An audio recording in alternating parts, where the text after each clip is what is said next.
18h25, on se retrouve en direct dans Punchline sur CNews et sur Europe 1. Notre invité ce soir, c'est Jordan Bardella. Bonsoir Jordan Bardella. Bonsoir Mme Ferrari. Président du Rassemblement National, vous publiez ce livre, Ce que je cherche, aux éditions Fayard. On va y revenir dans un instant. Mais l'actualité d'abord, il y a eu de lourdes réquisitions à l'encontre de Marine Le Pen dans le cadre du procès des emplois fictifs au Parlement européen. 5 ans de prison, dont 2 ans de prison ferme requis, 5 ans d'inéligibilité avec exécution immédiate, assortie de 300 000 euros d'amende, 4,3 millions d'euros d'amende, dont 2 millions d'euros ferme pour le Rassemblement National, en réalité qui était le Front National à l'époque. Comment est-ce que vous inspirent plutôt ces réquisitions, Jordan Bardella? Elles sont graves et à mon sens inacceptables. Je pense que la justice cherche à triompher là où la classe politique a échoué, à savoir rendre Marine Le Pen inéligible et ruiner financièrement le Rassemblement National. Mais s'il y a des comportements délictuels, il faut que la justice les tranche, on est d'accord. Il y a le fond du dossier et il y a évidemment une disproportion dans les réquisitions qui sont faites de la part d'une procureure qui est une procureure partiale. Ça a été relevé par vos confrères, on a une procureure qui est chargée de faire les réquisitions du parquet, de défendre les intérêts de la société et qui vient dire « je n'ai pas d'éléments ». Mais ça m'embêterait de demander la relaxe. Cette phrase, elle a été certifiée par le journaliste qui était sur place. Un eurodéputé, M. Bardella. C'est révélateur. Elle, pour un monsieur qui s'appelle, vous le savez, Jean-François Jean-Luc, elle dit « Je lui accorde le bénéfice du doute, je ne demande pas la relaxe, pour autant, ça me ferait trop mal. » Voilà les propos de la procureure. Merci. Et ça a été certifié par vos confrères qui étaient sur place. Il n'y a pas d'enrichissement personnel dans cette affaire. Il n'y a pas d'emploi fictif. On parle d'un désaccord administratif sur la nature et sur le rôle de la mission exercée par les assistants parlementaires. Marine Le Pen n'a pas pris dans la caisse, elle ne s'est pas enrichie personnellement pour acheter une voiture, elle n'a pas utilisé de l'argent à des fins personnelles. Il y a une différence d'appréciation sur le rôle des assistants parlementaires qui ont travaillé. Le Parlement européen reproche à nos assistants parlementaires de faire de la politique. Pour ces chefs d'accusation, pour cette procédure qui dure depuis 10 ans, et voire même plus pour les premiers griefs qu'on nous reproche en 2004, ça, vous acceptez la condamnation s'il y a condamnation. Mais je veux dire, il y a une affaire, on fait valoir nos arguments, on défend notre probité, on défend notre innocence dans cette affaire. Cette procédure, elle concerne l'ensemble des partis politiques français, elle concerne le MoDem pour lequel les réquisitions et le verdict a été quand même beaucoup plus faibles, elle concerne la gauche aussi, et on vient dire à Marine Le Pen, peine de prison, on vient requérir contre Marine Le Pen une peine de prison ferme 2 ans. Et une inéligibilité avec exécution provisoire. C'est-à-dire que si cette inéligibilité est prononcée, Marine Le Pen perd tous ses mandats et l'objectif du procureur, je le dis, c'est de sortir Marine Le Pen de la vie politique française.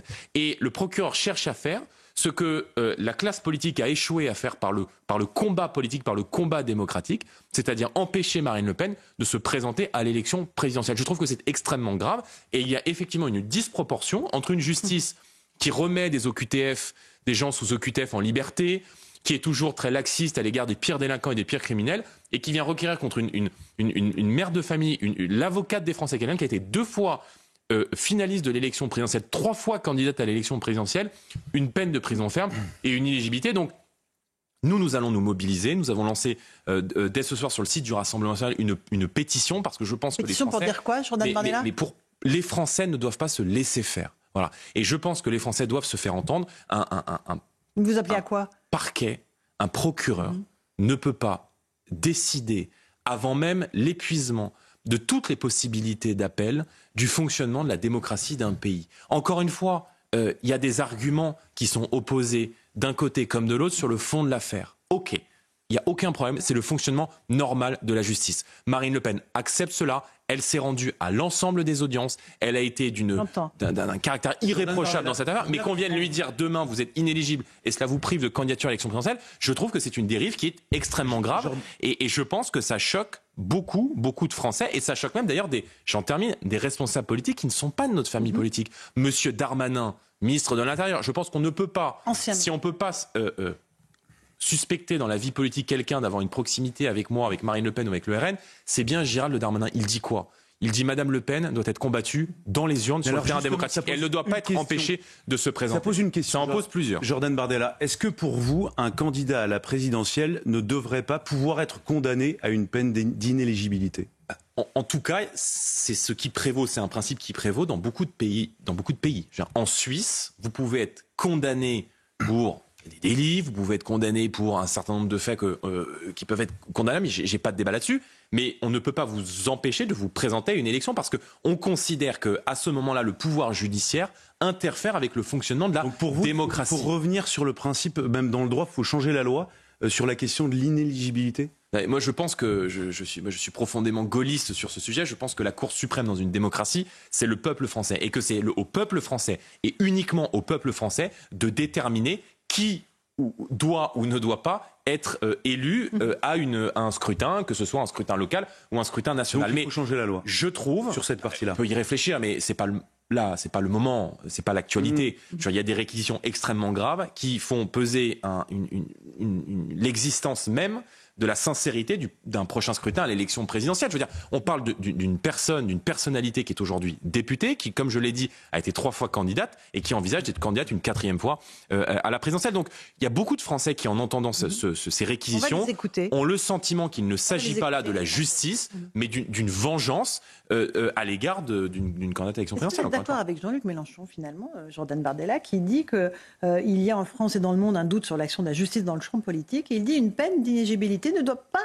être appliquée avant l'expiration de tous les recours prévus par la loi. Il vient à votre secours, Jean-Luc Mélenchon. Ferrari, voyez bien que tous les pires adversaires de Marine Le Pen, de Gérald Darmanin à Jean-Luc Mélenchon, disent la même chose. Prononcer une impossibilité de concourir à un scrutin de manière provisoire, ce qu'on ne fait jamais. Je veux dire, même dans les affaires de trafic de drogue, il est quand même extrêmement rare que des peines aussi dures et aussi fermes soient prononcées avec des exécutions quasiment immédiates, avant même que l'ensemble des voies de recours puissent être mises en œuvre. Pour être très concret, le parquet dit on applique cette inéligibilité, on requiert cette inéligibilité provisoire parce qu'il y a un risque de trouble à l'ordre public.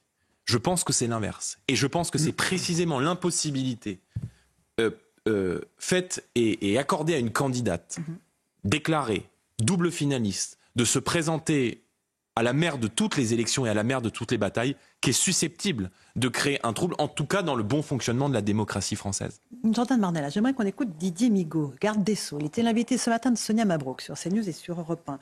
Il a été interrogé sur les propos de cette procureure que l'on citait, qui dit qu'elle ne demande pas la relaxe parce que ça lui fait trop mal. Écoutez ce qu'il a répondu à notre consoeur. Je crois qu'il n'a rien répondu d'ailleurs. Mais... On va l'écouter.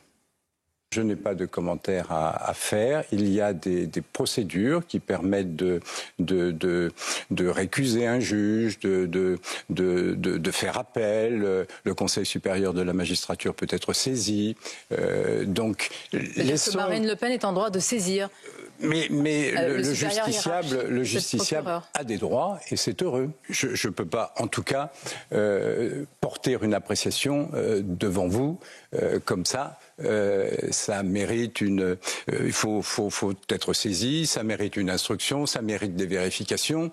Bon, la justice doit conserver et doit respecter un certain nombre de formes. Bon, il dit quand même, il faut que le garde des Sceaux, Jordan Bardella, il faut que ça respecte un certain nombre de formes, la justice.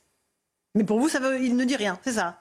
Je comprends. Je n'ai pas compris ce qu'il a dit et je n'ai pas compris ce qu'il n'a pas dit. C'est qu'on a le ministre de la Justice. Le parquet est partial. Il défend les intérêts de la société, mais il obéit surtout au cabinet du ministre de la Justice. Un procureur ne devrait pas dire cela.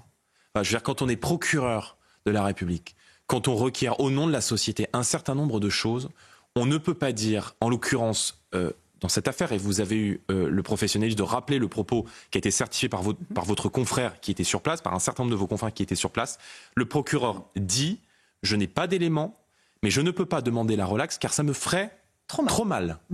Mais tout est dit.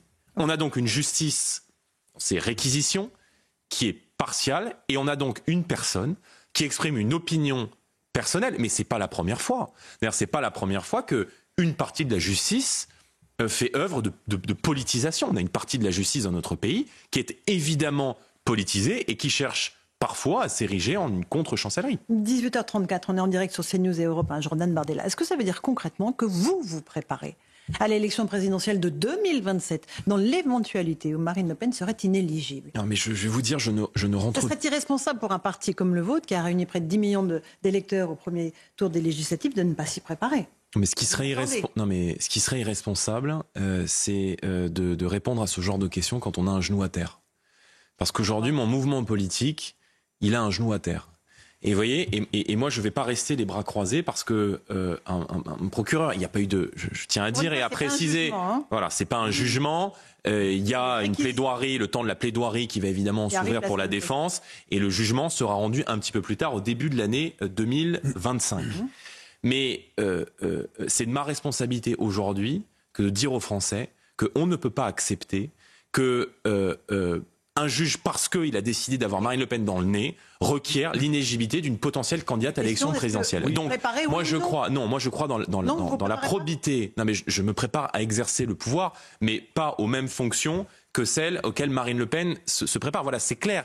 Et je crois, et je suis convaincu de la probité et de l'honnêteté totale de Marine Le Pen, comme des millions de Français d'ailleurs. Et encore une fois, on parle d'une peine d'éligibilité et de peine de prison ferme pour une différence d'appréciation administrative sur des gens qui ont travaillé, même pas d'emploi fictif, même pas d'enrichissement personnel. Donc je compte pas faire mon beurre dans cette période, je vous dis tout de suite, donc je vais pas répondre à ce genre de questions. Et évidemment que je serai moi aux côtés de Marine Le Pen dans cette période, parce que c'est mon rôle de chef de parti, et que c'est mon rôle aussi, dans cette période, d'appeler les Français à la plus grande vigilance. Quel état d'esprit elle est ? Elle est touchée par ces réquisitions, Marine Le Pen ? Je l'ai eu à plusieurs reprises au téléphone, Marine Le Pen et Marine Le Pen. C'est-à-dire qu'elle est d'une solidité absolument remarquable. Elle est combative et elle est extrêmement déterminée à démontrer l'intégralité de sa probité dans les prochains jours. Et en tout cas, l'ensemble du Rassemblement national sera évidemment à ses côtés, comme des millions de Français qui ont un sentiment, non pas de justice, mais d'injustice ce soir, je crois. Ok, Louis Dragnel, une question. On peut imaginer aussi que Marine Le Pen, depuis hier soir, envisage la possibilité de son inéligibilité. Et est-ce que dans cette hypothèse-là, elle pourrait avoir envie de faire tomber le gouvernement un peu plus tôt que prévu ? Il y a une motion de censure. Écoutez, nous avons toujours dit, nous, que dans cette recomposition du paysage politique, nous serons les avocats du peuple français à l'Assemblée nationale. Et exclusivement les avocats du peuple français. On ne va pas juger une décision politique aussi grave que celle d'une censure et peut-être à terme d'un retour aux urnes, si le président de la République devait, face à une situation de blocage ou de grande instabilité, le décider, à l'aune de nos propres intérêts. Donc voilà, je pense que c'est des sujets qui sont extrêmement différents. S'il doit y avoir une censure à l'issue du budget, elle se fera pour des raisons politiques liées aux mauvais choix qui auront été faits par le gouvernement sur le budget. Et si demain il doit y avoir une censure sur un autre sujet, elle se fera à l'appréciation exclusive de ce sujet. Mais je veux dire, on ne mélange pas tout et on fait pas évidemment tout et n'importe quoi, parce qu'encore une fois, on aime la justice mais on n'aime pas le désordre. Et ce soir, on a un très grand sentiment d'injustice parce que, encore une fois, on a le sentiment que ce qui est requis contre nous ne relève pas de la justice saine et objective, mais en tout cas d'un choix partial et d'un choix qui vise à interférer avec le bon fonctionnement et le bon processus démocratique. Jordan Bardella, on va écouter quelques Français interrogés après les réquisitions contre Marine Le Pen. Sentiment assez partagé, vous allez le voir. Alors c'est un échantillon qu'on a trouvé avec nos journalistes. Mais écoutez, c'est intéressant ce que disent les Français devant nos micros et caméras. Mais c'est n'importe quoi, c'est un détournement clair des fonds du Parlement européen pour le travail des attachés parlementaires, donc c'est légitime. Marine Le Pen ou autre, les politiques, quand ils commettent des erreurs, ils sont comme les civils et ils doivent y passer. J'espère que la procédure ira jusqu'au bout et que peut-être ça fera reculer un petit peu les tendances qui prennent un pas assez inquiétant, je trouve, en France. Elle est jugée en tant que Marine Le Pen. Elle n'est pas jugée parce qu'elle a fait ça ou ça comme délit. C'est juste parce qu'elle est du Rassemblement national. Le Pen, ça fait peur. Voilà, pour les Français qui disent des choses différentes. Mais est-ce que le risque, ce n'est pas que la petite musique, ce soit le Rassemblement national ? C'est un parti comme les autres, au fond. Qui a les mêmes problèmes que les autres, les mêmes ennuis judiciaires. La dureté avec laquelle le parquet a requis un certain nombre d'éléments et un certain nombre de choses démontre que la disproportion, en tout cas avec laquelle nous sommes jugés quand on voit des décisions de justice qui sont prises tous les jours, on peut se dire effectivement qu'il y a une disproportion avec, encore une fois, les réquisitions, pas le jugement. Et moi je pense qu'au-delà de ça, là on parle d'une candidate à l'élection présidentielle, qui a été encore une fois candidate 3 fois, c'est le droit des Français à voter et à décider qui est en cause. C'est au-delà du fond. Je veux dire, est-ce que pour un motif, pour un un désaccord administratif sur l'utilisation d'assistants parlementaires. Encore une fois, je veux dire, si on parlait de quelqu'un qui avait commis des faits graves d'enrichissement personnel, qui avait utilisé l'argent du contribuable à des fins personnelles, qui avait utilisé l'argent des Français pour s'acheter des voitures, pour s'acheter des vêtements, pas de problème. Mais c'est pas le sujet. Le Parlement européen, ça a été reconnu par vos confrères du Monde, qui eux aussi, on peut pas vraiment les suspecter d'accointance avec nous. Et d'ailleurs, voyez bien que dans cette affaire, il y a un peu des gens qui viennent donner de l'eau à nos moulins, qui sont à l'opposé total de ce que nous sommes et des idées que nous défendons. Le Monde a reconnu lui-même que le Parlement européen avait utilisé des faux en écriture pour justifier d'un certain nombre d'arguments. Je veux dire, encore une fois, on reproche à des assistants parlementaires de députés démocratiquement élus de faire de la politique. De quoi on parle là? Ok, donc on parle de ce procès, mais on parle aussi de ce livre, ce que je cherche aux éditions Fayard. Est-ce que c'est un hasard si ce livre arrive à ce moment-là, Jordan Bardella, au moment où Marine Le Pen est dans une phase difficile? Est-ce que vous faites d'ailleurs une tournée pour ce livre? Est-ce que c'est une tournée électorale? Mais bon, ou est-ce que c'est une tournée littéraire pour le livre? Il y a plusieurs observations sur les questions que vous me posez. Est-ce que ce livre arrive par hasard? Ce livre, il arrive dans un moment qui n'est pas un moment de campagne électorale. Et je ne me suis pas dit il y a 15 jours, tiens, je vais faire un livre. Un livre, c'est plusieurs mois de travail. J'ai évidemment griffonné un certain nombre de choses tout au long de la campagne des élections européennes. Et puis j'ai consacré une partie de l'été à la rédaction de ce livre. Je pense que quand on a fait 11 millions de voix, comme ça a été le cas pour le Rassemblement national, on a évidemment des choses à dire sur la vision qu'on a de la société, sur qui nous sommes. Et moi, je ne supporte plus d'être attaqué toujours pour des idées qui ne sont pas les miennes. Et j'ai voulu faire ce livre aussi pour dire ma part de vérité, pour solder les doutes, et puis pour exposer un peu mon parcours aux Français, parce que je pense que pour réconcilier les Français avec la politique, il faut aussi parfois mieux se faire connaître. Je suis un enfant de l'immigration italienne, d'une génération issue de l'immigration qui a tout fait pour devenir français. J'ai grandi dans une cité HLM de Seine-Saint-Denis, et il est vrai que le parcours qui a été le mien a un peu modelé et configuré ma vision de la société. Donc voilà, en me lisant, les Français comprendront ce que je pense, pourquoi je le pense, quelle est ma vision des choses, ma vraie vision des choses, sans filtre. C'est un tête-à-tête avec les Français, sans le prisme médiatique. Et il est normal qu'après la publication de ce livre, j'aille évidemment à la rencontre des Français. Mais si vous voulez, c'est jamais le bon moment parce que il y a le calendrier judiciaire, après il y a des élections, après on va être en campagne. Donc il faut bien à un moment donné que ça sorte. D'ailleurs, certains de vos détracteurs le disent. C'est le début du livre. Produire des mémoires.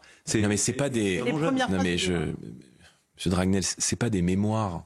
J'ai pas la prétention. Qui a dit que c'était des mémoires? Bien sûr. Mais à 29 ans, enfin 28, à 29 ans, on n'est pas président du Rassemblement national et on se retrouve pas en première ligne, potentiellement locataire de Matignon, comme ça a été le cas pendant la dissolution. Donc j'ai un rapport particulier au temps et je fais à 29 ans peut-être ce qu'on devrait faire à 45 ou à 50. Donc voilà, c'est pas une question d'âge, mais c'est pas des mémoires, c'est pas une autobiographie, c'est pas un livre politique, c'est un témoignage et j'ai voulu que les Français comprennent vraiment quelles sont mes idées, quelles sont mes convictions, et j'ai aussi voulu les emmener un petit peu avec moi dans les coulisses de la vie politique, parce que la politique c'est parfois violent, on est exposé, c'est pas une chose aisée d'être exposé aujourd'hui à l'ère de l'information continue, à l'ère des réseaux sociaux, et donc j'ai voulu me livrer un petit peu dans ce livre. Louis Dragnel, vous avez aussi noté des différences de ligne politique entre Jordan Bardella et Marine Le Pen. Et elles sont exprimées dans ce livre, justement, dans ce que je cherche. Oui, vous expliquez à plusieurs reprises le fait que vous dites qu'il faut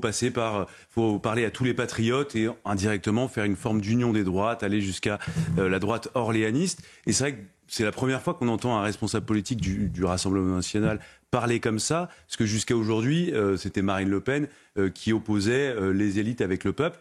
Est-ce qu'il faut y voir une inflexion? Est-ce que c'est vous qui essayez de donner un nouveau tournant au parti avec cette volonté vraiment de s'adresser un peu plus clairement à la droite? Non, mais moi, je me suis jamais caché de la stratégie que je pensais être la bonne pour remporter l'élection présidentielle. Je pense que Nicolas Sarkozy, en 2007... c'est dommage qu'il ait beaucoup déçu, mais il a réussi à fédérer dans un même élan et dans une même dynamique la France du travail, la France qui se lève tôt, la France des classes populaires, des classes moyennes qui n'arrivent plus à vivre dignement de son travail parce que le travail n'est pas justement rémunéré, et une partie des élites et une partie de cette élite aussi entrepreneuriale. C'est ce qu'a fait Trump aux États-Unis. Trump, il a réussi encore une fois, je ne prends pas la politique de Trump pour modèle, mais dans la campagne électorale, il a réussi à fédérer à la fois le vote populaire, qui s'était tenu éloigné de son parti pendant très longtemps. Et il s'est aussi adressé à une partie de l'élite entrepreneuriale dont Elon Musk a été le symbole et le plus illustre des modèles. Donc, moi, je revendique d'aller encore plus loin. Oui, et je pense qu'il y a beaucoup... Mais comment ne pas être pro-business? Je pense qu'on affrontera demain le mur de la dette et que la France restera la France au XXIe siècle si on est capable à la fois de faire en sorte que le travail paye mieux, de défendre le pouvoir d'achat de ceux qui se lèvent tôt, des classes populaires, des classes moyennes, mais si aussi on est capable de porter un esprit de puissance et d'aller à la conquête des grands défis du XXIe siècle. L'industrie, l'intelligence artificielle, l'automobile, la question environnementale. Enfin, moi, je pense que l'écueil de notre camp, ce qu'on appelle plus largement le camp national, est de toujours avoir expliqué que c'était mieux avant. Moi, je veux dire aux Français que ça sera mieux demain, et j'essaye de dessiner aussi un projet de société très optimiste pour l'avenir, autour d'un concept qui me semble devenu complètement, sur lequel il y a une omerta totale aujourd'hui, c'est celui de fierté française. Moi, je suis fier de mon pays, je suis fier de ma culture, je suis aussi fier évidemment de mes origines européennes, mais je pense qu'on a le plus beau pays du monde, et je cite dans ce livre cette phrase de Jean Dujardin, qui est un acteur que j'aime beaucoup et qui résume tout. Il dit: le problème de la France, c'est que ce pays ne s'aime pas suffisamment. Et moi, je veux que les Français aient conscience que nous avons l'un des plus beaux pays du monde, qui est face à des difficultés existentielles aujourd'hui, et que les choix que nous sommes en train de faire aujourd'hui sur l'agriculture, sur l'immigration, sur l'industrie, détermineront si oui ou non la France vivra ou disparaîtra au XXIe siècle. Or, moi, mon combat vise à faire en sorte que la France ne disparaisse pas. Donc j'aime mon pays, je suis fier de le dire, et je veux que on puisse renouer avec cet esprit de puissance et avec la croissance. Jordan Bardella, dans ce livre, Ce que je cherche, chez Fayard, vous faites aussi une petite autocritique sur ce qui s'est passé lors des dernières législatives, notamment à propos de ces candidats RN qui ont été désignés à la hâte, et vous racontez dans quelles circonstances vous avez été pris de court par une dissolution que pourtant vous avez réclamée pendant toute la campagne. Vous avez dit quelques candidats hasardeux, pas 3 semaines après les européennes, mais quelques candidats hasardeux qui ont tenu parfois des déclarations graves et condamnables. Ils décrédibilisèrent notre mouvement. Est-ce qu'aujourd'hui, vous pouvez nous dire que vous avez expurgé le parti, le Rassemblement national, de toutes les tendances antisémites ou de ces candidats-là qui ont décrédibilisé votre parti? Il y a eu dans cette élection des erreurs de casting, je l'ai dit et je le reconnais dans le livre. Je veux dire que sur 1154 candidats, titulaires et suppléants, qu'il a fallu investir, non pas en 6 mois, parce que normalement une élection législative, vous avez 6 mois pour bosser sur les dossiers d'investiture, pour choisir les meilleurs candidats, pour parfois faire des auditions quand il y a plusieurs candidats de très bonne qualité. Et il y a eu une poignée de candidats, une dizaine de candidats qui ont tenu des propos où on a retrouvé, on a écumé sur les pages Facebook il y a 10 ans, il y a 15 ans, des propos qui ne reflétaient pas les valeurs du Rassemblement national et qui ne reflétaient pas ce que je pensais, ce que pensait Marine Le Pen et quelle était notre ambition pour la France.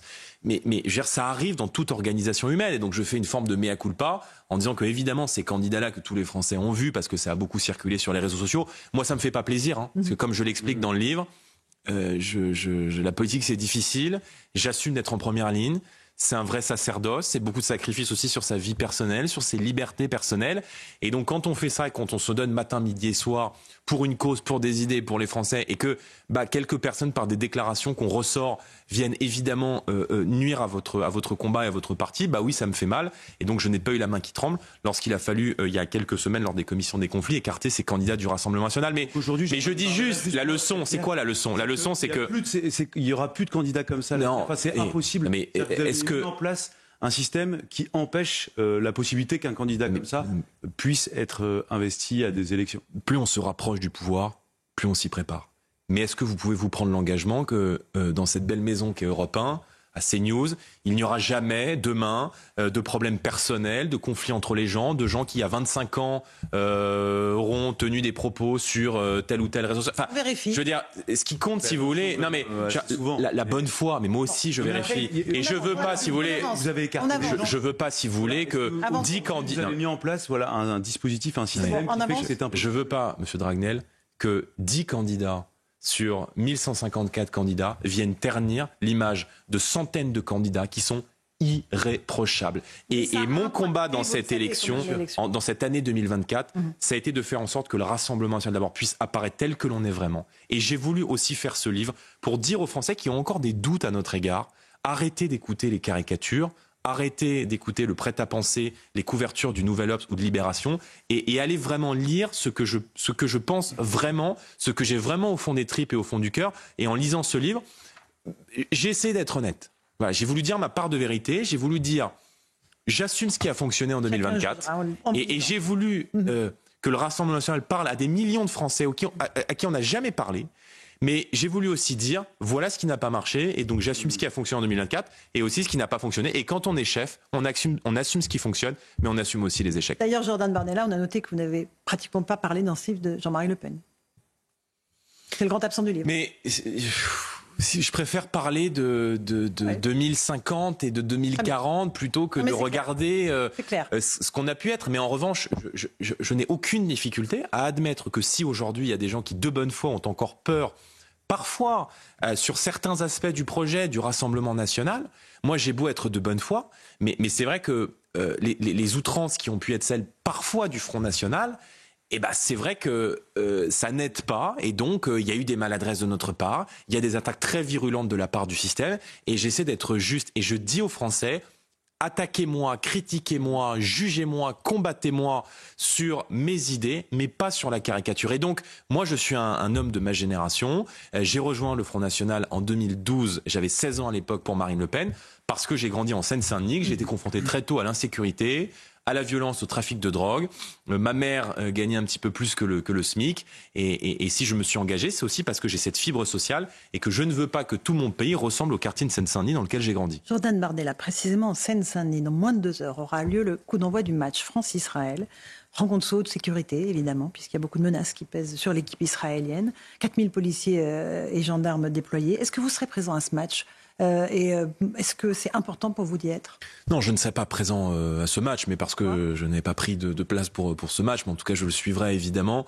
Et je pense que la décision du président de la République et du Premier ministre, qui eux représentent évidemment l'État et la République, soit présent, c'est un symbole qui est très fort. Et c'est un symbole qui, à mon sens, était nécessaire.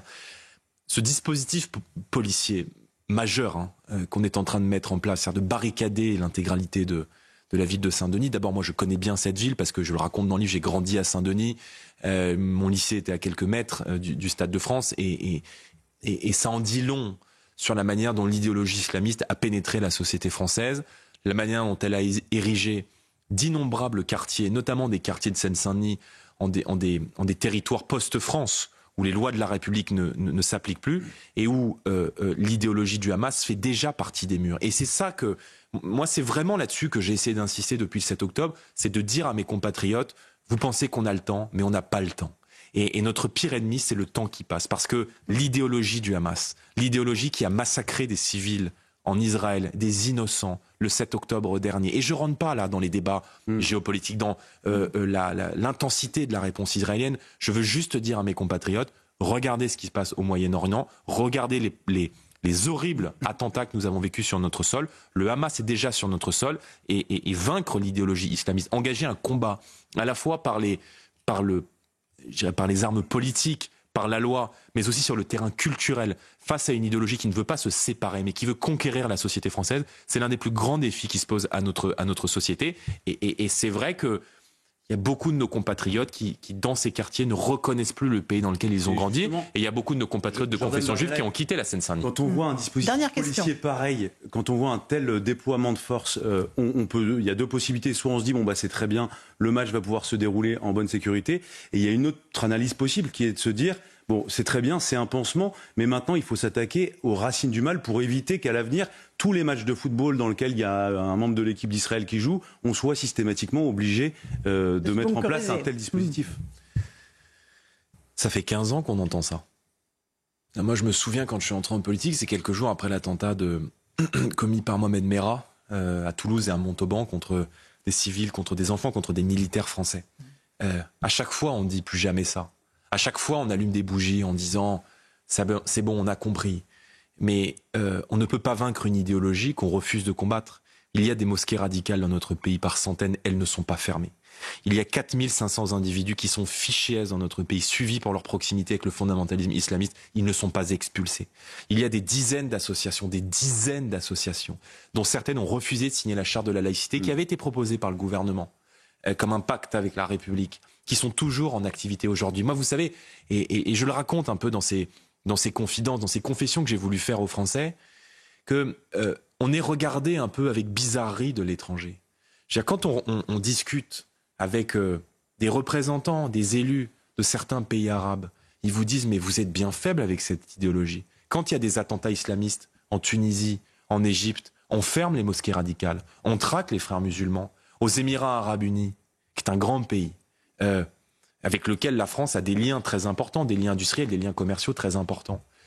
Ils viennent nous dire mais les frères musulmans chez nous, ils sont une organisation terroriste. Ça n'est pas le cas dans votre pays. Et on est plus faible à l'égard de cette idéologie que ne le sont certains pays du Maghreb ou certains pays du Moyen-Orient. Donc, je pense que ce que vivent les Français, ça n'est pas une fatalité. Et moi, je veux juste leur dire que c'est la conséquence de choix politiques. Et que si dans d'autres pays, on fait différemment, alors on peut faire différemment en France. Il faut juste avoir un peu de courage, un peu de volonté. Et dans le temps qui vient, surtout un peu de caractère. Jordan Bardella a été l'invité de Punchline sur CNews et sur Europe 1, ce que je cherche aux éditions Fayard. Merci à Louis de Ragnel. Merci à vous. Dans un instant, Pierre de Villeneuve sur Europe 1 pour Europe 1 Soir et Christine Kelly pour Face à l'info. Bonne soirée à vous sur nos deux antennes.